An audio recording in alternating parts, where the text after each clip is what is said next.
right, Nick. What's up? How do you find a blind man at a nudist colony? How? It's not that hard. Good one. Good one. Welcome to the Raising Home podcast. Okay, I took your line from you. I'm just laughing because you heard the joke already. So it's Yeah. it's a fake laughter that you're doing. Yeah. I actually had a very raw laughter to it the first time. But yeah, seriously, welcome everyone to the Raising Home podcast. You got your host, me, Nick Agater, also joined by co-host Fez Babar.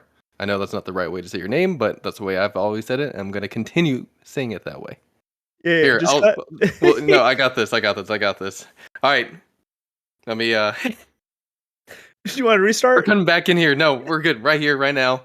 Welcome to the Racing Home podcast with your host, Nick Agater, and my co-host, Fez Bobber.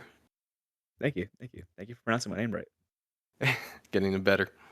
Let me turn you up. You're a little bit too quiet on my end again. Do my VTake. Ooh, yep, there we go. Now you're sounding pretty good. Yeah, I have to be like right next to the mic. I kind of don't like that.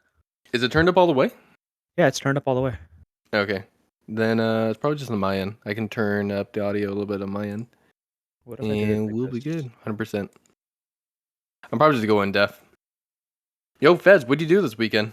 Oh. I got some money and fucked some bitches. At my house? You were here at my house this weekend. Yeah, and? Well, I didn't see any bitches rolling through here. I got Ariel, okay? Yeah, dude, so we were... Poor dog. Yeah, no, so I was in Austin this past weekend with you, hanging out with you. We got an invite by some of our friends and also a customer of mine, Canoe. And yeah, he invited us to drive some of his cars. You know, we had his E46 M3 out. We had his Integra Type S out. He had his GR86 out. A bunch of other guys were out there as well. It was a member day at Harris Hill Raceway, and it was one of the best track days I've had in a very long time. Yeah, that stepping back to Canoe. Yeah, he was awesome with letting us borrow his cars, his Type S. I love that Type S, and we'll get into that later. But yeah, just a members day over at Harris Hill Raceway, south of Austin, and it was so chill. Like it is. Yeah. I didn't think I would enjoy a members day that much, but we were literally the only ones out there. Now, part of that was because of the rain. When we got there, the rain was imminent. It had already rained, and some of them had been out, so there were already rivers flowing through. But then the another cell came through, and it just dumped rain everywhere, all over. You were soaked, and it was the point where if you were at the clubhouse, you could not see the track.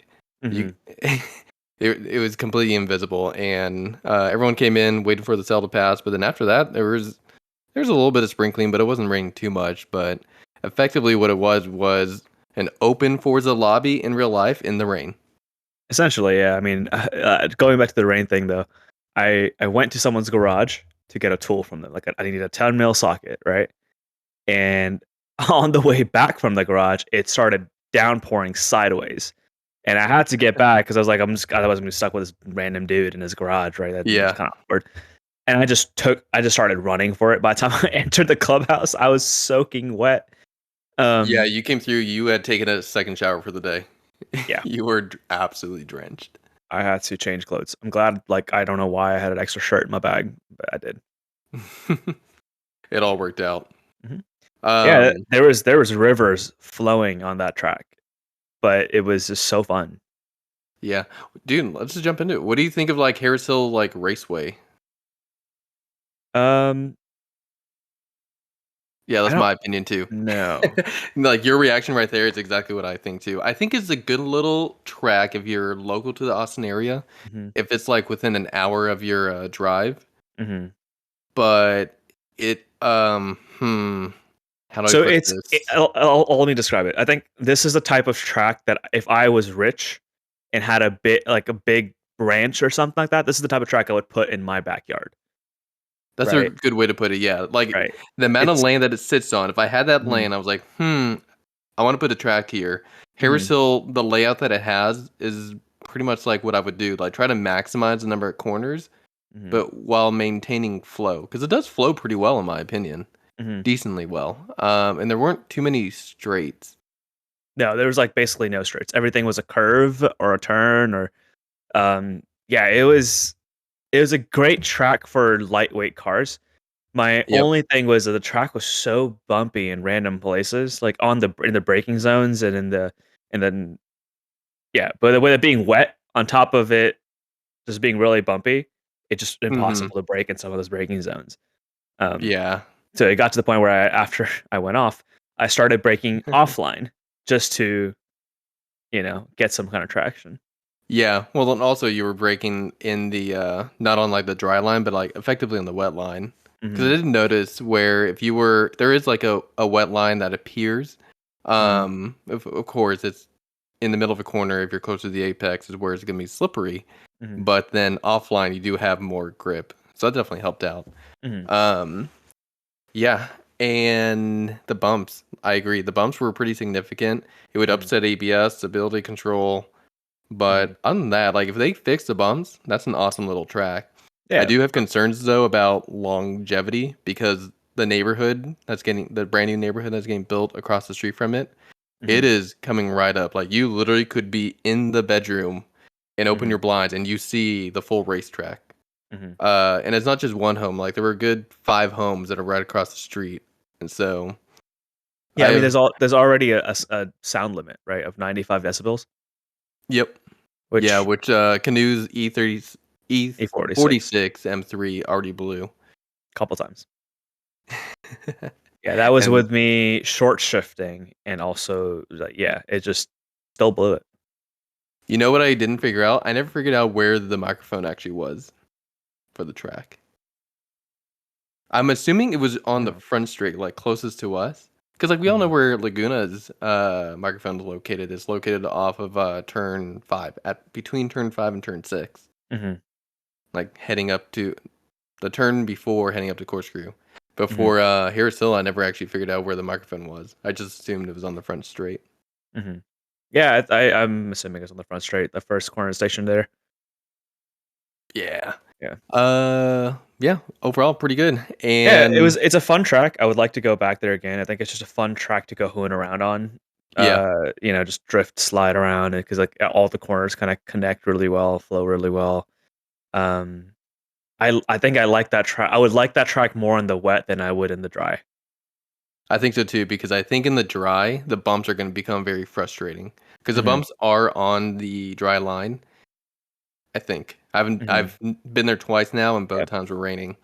Nonetheless, like if it's in the dry and I'm actually on a hot lap and I'm trying to like drive over those bumps, it's gonna suck. But it's also a good way to have a well-rounded suspension, I guess.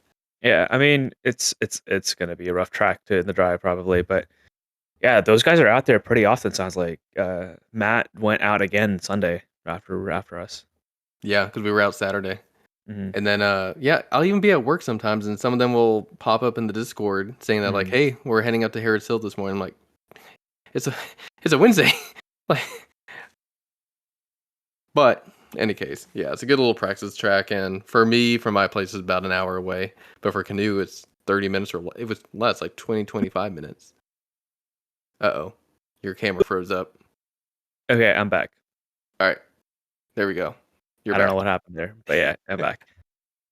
It froze in this really funny way where it looked like you were just kind of like smiling and thinking of something seditious in the back of your mind. I'm like, oh no, he's just gonna like.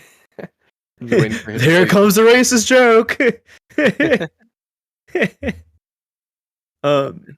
So what'd you drive down in? I drove down in a GR Corolla. I got a GR Corolla from work for a little bit to do some analysis on. But yeah, that was pretty fun. And then luckily there was another person over there who had a core GR Corolla with the LSDs. So I got to drive that on the track and compare it too. Couldn't drive the work Corolla, so I had to drive his. Yeah, that GR Corolla with the LSDs forget his name. In any case, it trying to compare it to the Focus, and in ways like it feels very I'm struggling with remembering what the Focus felt like stock. Mm-hmm. Because I took it out to Thunderhill, I took it out to Laguna and Bun Willow with it being completely stock. Mm-hmm. And I do recall it being pretty easy to rotate on throttle. Mm-hmm. Meanwhile, it felt like the GR Corolla. I didn't drive it. I was a passenger with you, but it seemed like it was not as easy to rotate on power, and yet it was wet outside. Yeah, I'm gonna backtrack a little bit. So we drove the Integra Type S and we drove the GR Corolla, right? So we drove. Yep. I drove the GR Corolla with my works GR Corolla on the from Dallas to street. Austin on the street, and then I also drove the Integra Type S on the street a little bit to kind of compare them both, which was kind of Yeah. It just worked out. Like I wasn't supposed. Like the analysis that I'm doing is kind of it's just nice. I guess I got to kind of compare with the competitors as well from a friend's car, but. Yeah, the Integra was just better. It was just like in terms of fit but and it's finish, also like 10 to 15K up market compared to the Corolla. It is. Yeah, I do agree with that, but I'm gonna assume the Civic Type R has similar shifter and driving feel. I've heard the Civic Type R is too stiff, so I'm gonna ignore the suspension for now. I'm just gonna look at fit and finish and quality of the dash, the features, and then the shifter feel, right? Okay. And I think the Integra was better. The shifter was superior. The GR Corolla does have it's not a bad shifter. It's a good shifter, but the Integra was just better. Yeah, and I want to add something to that note on the Integra. Like that actually was the first time that I personally was able to drive a Honda vehicle, a new Honda vehicle with a manual transmission. All other manual Hondas that I've ever driven have all been from the early 2000s, or maybe Kenny's S2000 is the latest. But nonetheless, the Integra was the first time where I was like, "Holy shit, this is amazing!" Like this is I finally get what people say about Honda shifters. Not to say the S2000s or previous Hondas that I driven are bad by any stretch. It was probably just the fact that they were just old and bushings were a bit worn and broken in, whereas the Integra is still relatively new. It only had like 6,000 miles on the odometer. It felt amazing. It legitimately felt amazing. So I love that thing. Yeah. What else? On top of that, the driver ergonomics were better in the Integra. Like the pedal box was better, so the brake pedal to gas pedal gap that was there, it was good. Like I could heel toe really easily in the Integra. The GR Corolla was a little bit difficult to heel toe, so I had the auto rev match on for most of the time I was driving it.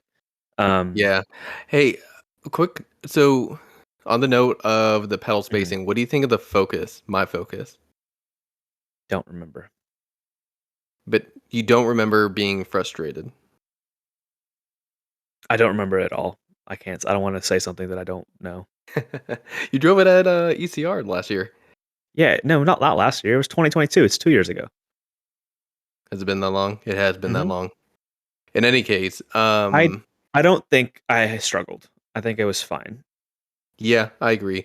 But I bring it up because one of the sour points with the Focus RS and the ST, and maybe even the Fiesta ST, but at least with the Focus, is that the spacing of the brake pedal and the gas pedal, a lot of people had complained about it, in the sense that the brake pedal required a ton of like push, like you had to be on track in order to get the brake pedal to be even with the gas pedal to make heel toes easy.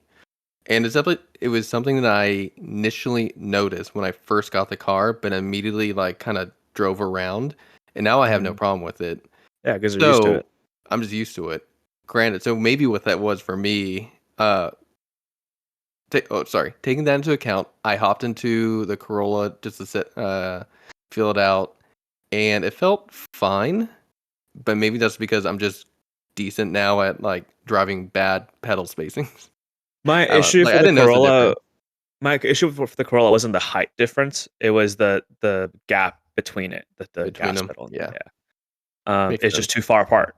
That was it, right? Maybe I got big feet. You know what they say? I think I have bigger feet than you. I'm a size 8. Yeah, that's not anything to brag about. Yeah, I know. I'm a small person.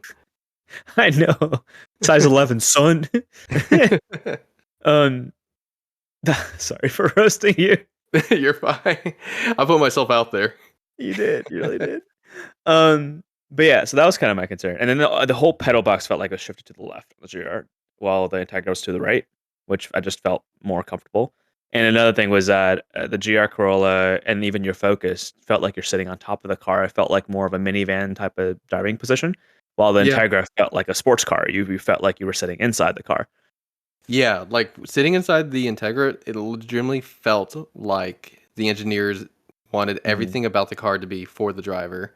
It felt very driver centric or driver focused on the driver, whereas the actual Focus and the GR Corolla not so much. You're right. It felt like you're sitting on top of it. Had a lot of minivan essence to it. Because you know why? Because Integra is on its own platform, or Civic is, I guess, just maybe a better platform to be on. While the Corolla is still, a regular Corolla, and the Focus RS is still a regular Focus, right? Yeah, and I think that's going to be most of the problems that we have about the Focus and the Corolla versus the Integra is simply the fact that the bones that the Integra is starting with are Are better. already so much better. Like a base Civic, in my opinion, is far better than a Corolla or a Focus. I agree. The base versions. I agree. The price it's reflects also that. expensive. It is. Yeah. It is more expensive. Yeah. So we have to keep that in mind. Yeah. Yeah. And then I think the turn in on the Integra, granted, he had like 3.7 degrees of camber in the front, while the Corolla was bone stock. It was better. It rotated better. Integra rotated better.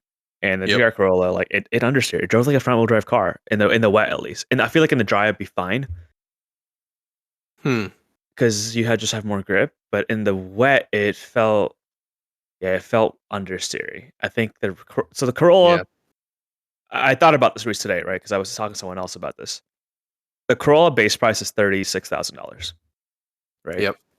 And then I don't know what it is when you add the LSD package. I'm gonna check it out real quick. But cool. Now I can see the waveform, and we're back. Okay, so we're back on the podcast. So I was just checking the price of the base model GR Corolla with the front and rear LSDs, the ones that you would want, right? It's $38,875 with the front and rear LSDs. The MSRP for the Civic Type R is 43. It's being sold for 50.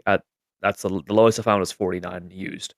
So considering that this is 39,000, if you add a rear sway bar, add some front camber, and add an exhaust to this GR Corolla, I think it's a better bang for your buck. I completely agree with. Wait, does this GR Corolla also come with heated seats? No, this is the base model. The core does not. Model. Okay, it does not. No.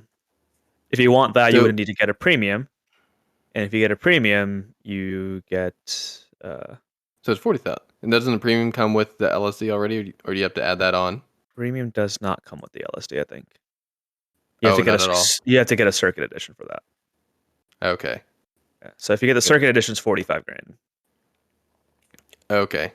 So if you get a circuit edition, then you can actually really start thinking about personal preference on which one you like more, because they're going to be close enough in price, $5,000 away. But in my opinion, if you're strictly looking for hot hatch or a hatchback type vehicle to be on track with, I would argue that the core edition with the performance pack that come with the LSD and then aftermarket exhaust, aftermarket rear sway bar, in my opinion, that's all you need. That's a less. I think it's like $1,000, $1,000 to $1,200, and the GR Corolla would be better than the Civic Type R. Yeah, I agree. I was very surprised. So yeah, on the note of like the exhaust, I'm glad you brought that up because I was pretty surprised of the lack of like exhaust character or emotion that came out of the car. And I say that because I'm quite biased with the Focus. Completely stock. It is popping and banging from the factory, and like it is kind of like egging you on to go and drive like a hoonigan. And it's like get on throttle, get off throttle, and have some fun, have a little orchestra of popcorn coming out of the tailpipes. The Integra is close to that. The Integra would pop and gurgle and give you some engine note whenever you got off throttle, especially whenever you downshifted. The downshifts were a lot of fun, simply because of the audio that came with it. The Corolla didn't have like any of that. So yeah, I'd be interested in seeing what a exhaust will do, but you probably will need a tune and a tuner that is willing to give you some flavor. With whenever you lift off the gas pedal, basically not exactly a pop crackle tune, but give you a little bit of that just to make it Yeah. more fun. And yeah, I'm completely biased in saying that. Some people hate that, and in that case, keep the Corolla Mhm. GR completely stock. But like it Yeah, was I don't like something the that we pop. enjoyed. So you didn't. So like the Integra, if you had the Mhm. Integra and the way it was popping whenever you downshifted, would you get a tune to remove that? So I think there's a balance, right? I think your focus pops too much from factory, for example. The Integra is a little bit more natural because it says Hmm. focus whenever you can kind of predict. Like same thing with the B58s or the Supras or the BMWs, right? It's like, ba, ba, ba, ba, Yeah. ba, ba, ba, ba. Like every time, every time you give it gas, it's gonna pop. Yeah. Well, the Integras, it feels a little bit more natural, and I like that more versus just now because of all the pops and crackle tunes that everyone's freaking getting, all the kids are getting. It's just annoying. Yeah, and I'm not saying I wanted to like continuously be popping like the true pop crackle tunes that we all know about. It's Mhm. just like and the Focus doesn't do it on every single downshift or every lift off, but like it does. Oh man, I'm starting to come up with a word for it, but like it just has more character and more. It's Mhm. fun to play with the throttle pedal. Let's put it that way. Yeah, I mean, it definitely is more enticing to drive like a Yeah, hoonigan in a Focus. But the GR Corolla is more sophisticated, I'd say. Um, yeah, that I is think true. a GR Corolla does need a little bit more character with an exhaust, and then a rear sway bar, and then Yeah, front camber. It's a little bit more front camber, and then I think it's a great that car. was the other thing I was forgetting. It was like I know there's like a third thing that I would want to add. So yeah, rear sway bar, exhaust, and Mhm. front camber. And I think that Mhm. thing would be an incredible package on track and for daily driving. It's just daily driving too. It doesn't have to be a track car. Yep. I think it. I think the GR Corolla makes a better daily driver than it does a track car. Even in Texas. Or, well, yeah, this period. You're right. Because the space is 4-door, 5 Mhm. seats, hatchback. I used the back of your car when we went down to the track to bring a Focus ST seat, the one that was on my sim rig. It Mhm. We put the seat down and the entire seat fit in the back, and we still had room for Carol in the back seat as well. Yeah. So yeah, No, that's one of the reasons I love hatchbacks. I think I want one as a daily. Hmm. I don't think I would use it occasionally as a track car if like the GR86 is down, right? I would not make this a track only car. I think it's missing the core of a great track car, like the balance, the weight, the wheelbase. It's missing all of that of to make Yeah. it into a full track car. That's why when they announced it in Club TR that HDR Corolla is well, initially they were like no because it's like 1630 cc's versus well below 1.6 for the turbo. And Yeah. then they changed their minds and like let's just see what happens, right? You And see where it lands. it's not doing well. It's a tuned GR Corolla with coilovers. Granted, there's no aero and it does weigh a lot. It's not doing well. Like I think it did like 42s at Gingerman versus top of Club TR was doing like high 38s, low 39s. Yep. That was like 2 to And 3 same thing. seconds slower. Yeah, and same thing with street class. Like street class, to be in the top 8 at least, Mhm, you had to be sub 40 at Laguna, mhm. and none of the Corolla GRs, to my memory, got below sub 40. I think it's not built to the max limit yet. I That's will true. say that because it's still the cars that the GR Corollas that were out there, they were fairly stock. Like they would have had a tune, coilovers, wheels, and tires, and that was it. Um, Yep. and I think if you were to kind of go balls out and like take out the interior, gut it a little bit, and put some aero on it, yes, it could potentially be a good Club TR car, but I just don't think that has the bare bones of a good track car. Yeah.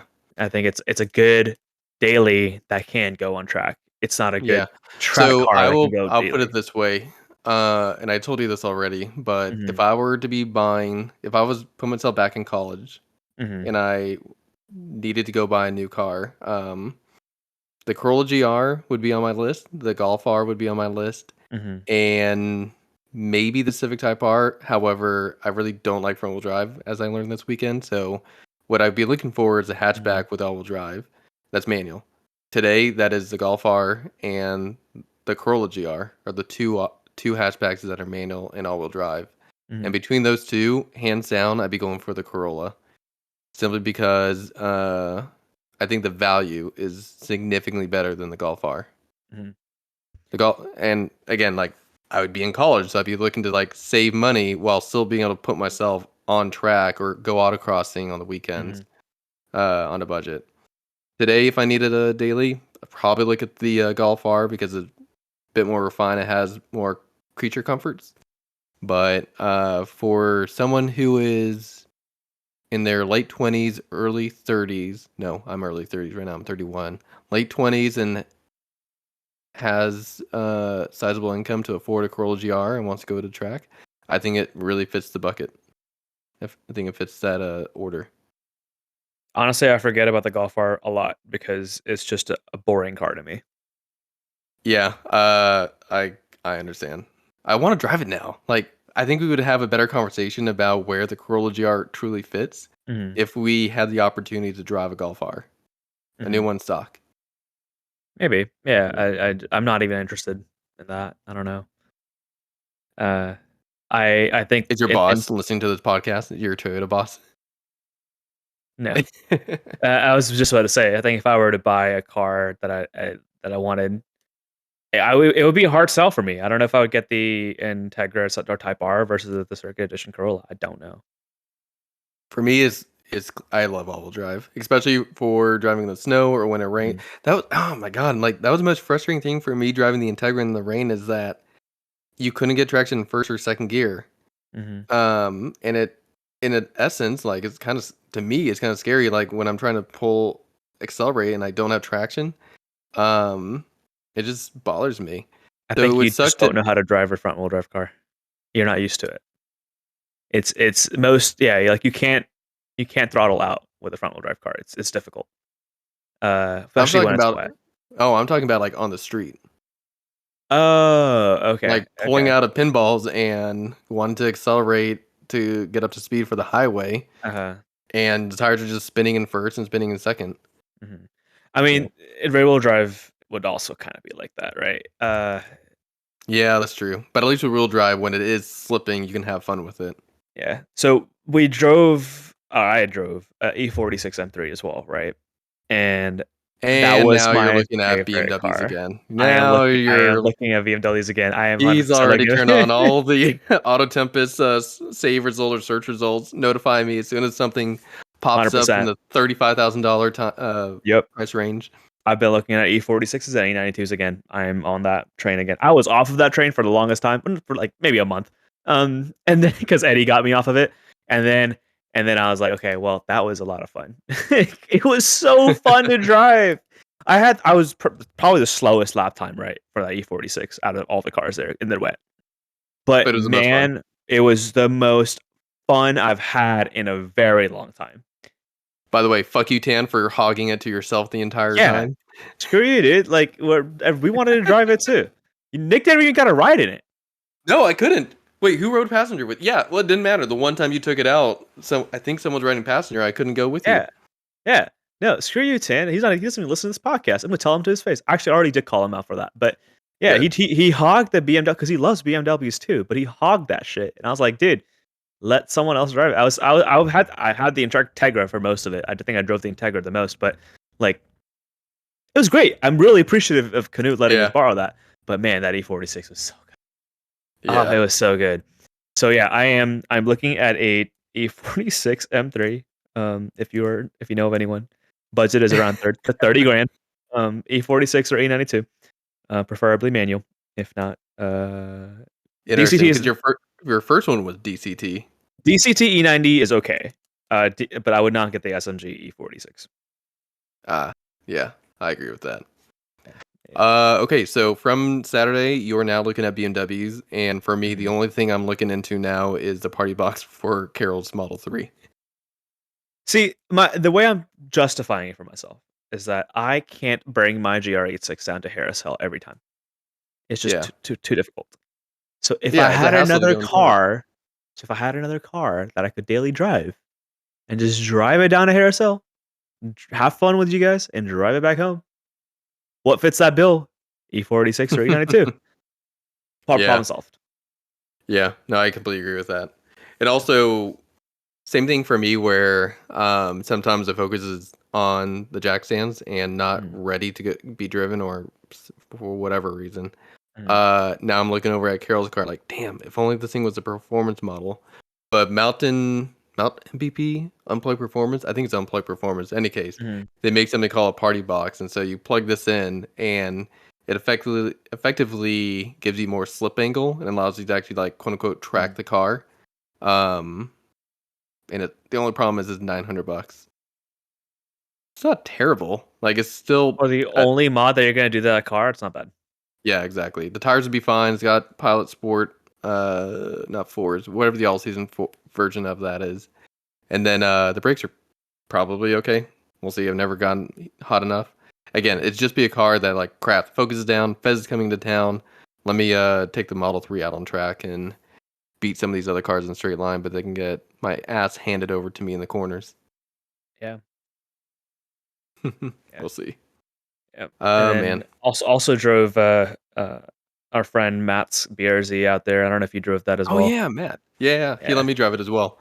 I have to tell you this. Something he said that he was impressed by you and I both was that he was surprised to see how quickly we would catch the car whenever it suddenly popped out from underneath us, and we'd keep the slide going rather than immediately feeling the car sliding and then braking.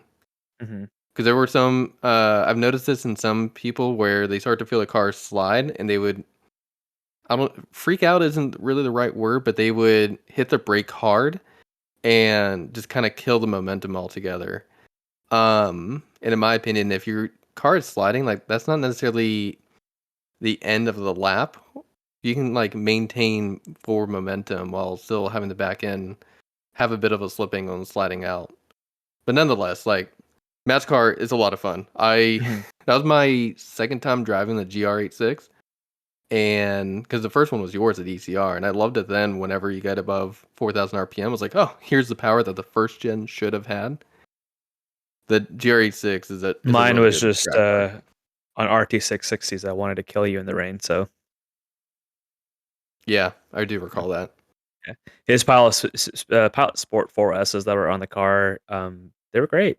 Like I think that was the first car I think I took on track that was not the Integra, I think.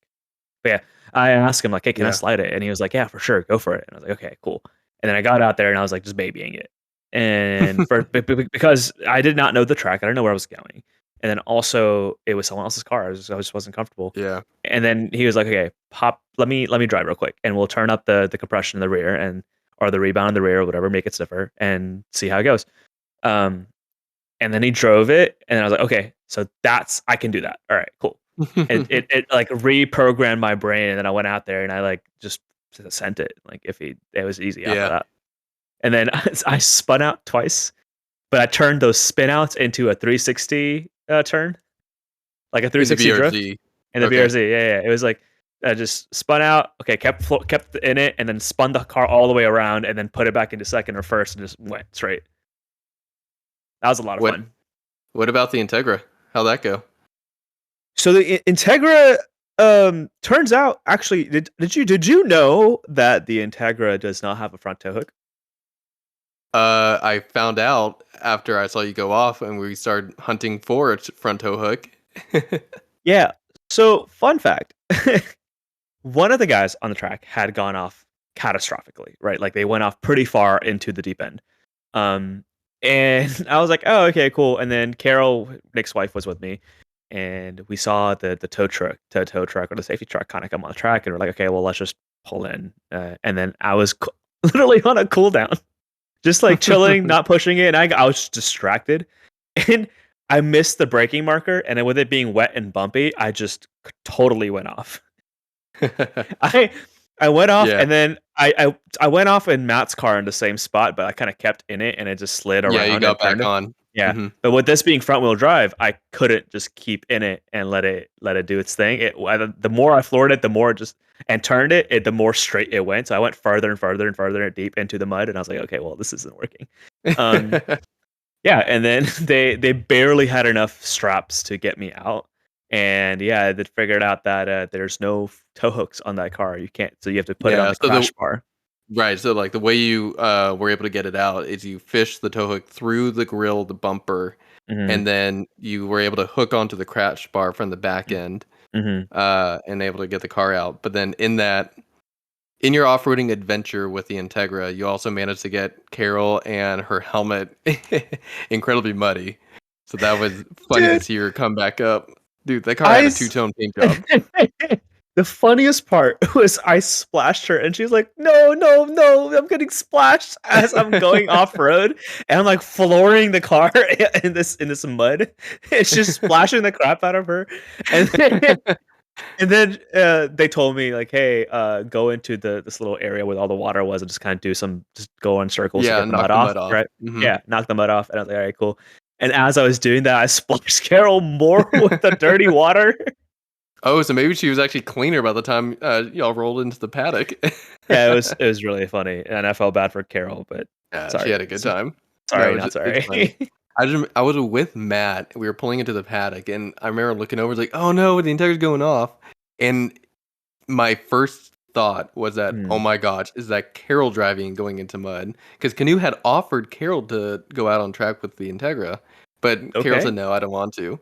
Uh-huh. But then I was like, "Fuck! What if Carol actually like accepted the offer and now she's sent into the mud?" You thought I was Carol? Well, then I was like, "No, it's probably Fed. That's something Feds would do." Yeah, Carol will be too scared to floor it or do Yeah, anything.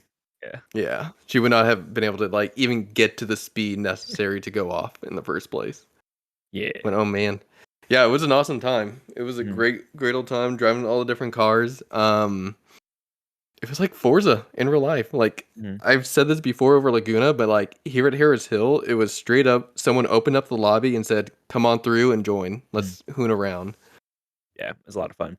And then Yeah. another fun part was in the E40 when I was driving the E46, I saw Matt spin out right in front of me, so I like kind of drifted near him and straightened out, and then went straight around him, and I like gave him a little sign, like it was funny. Flipping the bird, give him the middle finger, like Yeah, fuck you, yeah. I man. was like, hey, it's like screw you, sucks to be you, right? And then literally like 3 or 4 corners later, I spun out, and he did the same thing to me. So Oh, karma's a bitch. you To know what would end have the made? podcast, because I have a meeting to go to soon. Okay. Um, uh, Going back to the hot hatches. In Oh yeah. conclusion, so now we have the GR Corolla. We have the Civic Type R, the Integra Type S. I'm just gonna put them into one category for now. Mm-hmm. And then um, The what's Golf another Arcto. good rear wheel drive car? I don't want to put the Golf Arts Oh, in. good real drive car. Yeah, $35,000 35 to E46. 40. No, actually no. Some M340i. something with a M340i. warranty. Like something with a warranty. Yep, you can find them used for around $42,000. Yeah. I remember So, you talking about that. I would be in the same boat of like if I'm already shopping for anything with Integra Type S money, mhm, uh probably if I'm in that and I'm looking at Integra already because I want 4 doors and a nice mhm. interior, not the E, the 340i M340i of the G80, M345. So that's the same motor inside the Supra, right? the B58. Okay. That would probably be the one I would go for. Yeah, I think so. Same here. I think it's more luxurious. It's actually really fun to drive. It's a lot of power. It slides really easily. Um, I think the Integra drove better because of just the suspension setup was, but Yeah. the M340i would need again more front camber wheels and tires. Yeah. But I think it would be a phenomenal trackable daily car that you just want to put car seats in the back or something. Yeah. I agree. 100%. All right, we'll end it here. So sorry everyone for being a week late on a podcast, but hey, I mean we were 11 strong, so here's episode number 12. We're back. Hopefully get another We one are next week. back. Yeah. So we'll share some next week. What's happening next week? Next week you're coming back, and I am getting married to Carol Again. again, formally married. 5-year anniversary, renewing our vows. So we'll Also, be here, sorry. So huh? to those who don't know, I got a message from Carol on Friday saying that, hey, when are you coming in town? And I was like, oh, I don't know, like after work, just gonna leave whenever. And then she's like, "Oh, do you want to go to the really restaurant, a bougie restaurant with us?" And I was like, "Oh yeah." I was like, "I mean, if the invite is open, sure." And then I got to thinking as she said that, I was like, "Wait a second, their marriage is next weekend. Are they just like an anniversary dinner? Like this is a 5-year anniversary dinner or whatnot?" And I was like, and I even asked them, "Is it okay? Like I don't want to, you know." Totally fine. It was totally okay for you to come. I felt like a third wheel the entire time. It was a bougie ass restaurant with like bougie ass people around me, and I was like, "How's it going?" I think the cheapest thing in the menu was like a salad for $18. Which isn't too bad in terms of a lot of things, but Yeah, that's true. But yeah, anyway, no, it's fine. It wasn't. I mean, it wasn't an anniversary dinner. It was we went to you got your marriage license that day. It was a marriage license that day dinner on a Friday night with your adopted child. Yep. So thank you for coming along, son. Anyways, thank you everyone for listening. As always, listen to. Do you have anything else to say before I drop all the social stuff? Happy New Year. Happy Lunar New Year. There you go. Happy Lunar New Year. Yeah, thank you everyone for listening. As always, you can follow us on Instagram at the Racing Home Podcast. On there, there are links to the socials, so you can find Fez's Instagram, my Instagram, the link to the Discord if you want to drop some information about your daily. We actually had someone from Indonesia drop their vehicle. I don't know what this is. It's a Toyota, like it looks like a minivan, but in any case, pretty sweet seeing that we got a listener from Indonesia sharing what he drives. It's a 2009 Toyota Innova 2.5 liter turbo diesel 4-banger pile of garbage. Nah, that's pretty sweet. In any case, thank y'all for listening, and we will hopefully see you soon. Hopefully next week. Fez just made a penis out of, what is that?